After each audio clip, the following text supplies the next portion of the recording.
வருவாய் 1,00,000 கோடி குறைந்திருக்கிறது.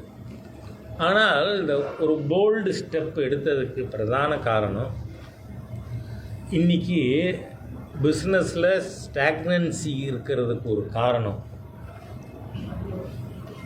டிமாண்டு கம்மியாக இருக்குது. இப்போ நீங்கள் பார்த்தா ஒரு 12 லட்சம் வருமானம் வரக்கூடியவருக்கு 60,000 80,000 வரை வருமான வரியில் சேமிப்பு ஏற்படும். அதை அவங்க என்ன பண்ணுவாங்க, அவங்க கையில் பணம். இந்த பட்ஜெட்டினுடைய நோக்கமே அந்த மிடில் கிளாஸ் கையில் பணம் இருக்கணும். அப்போ என்ன ஆகும், மாதத்துக்கு 6,000 ரூபாய் 8,000 ரூபாய். So they will go in for consumer durables. அப்போ என்ன ஆகும், கன்சியூமர் டியூரபிள்ஸ் சேல்ஸ் ஸ்பர் ஆகும். அப்போ அதன் மூலமாக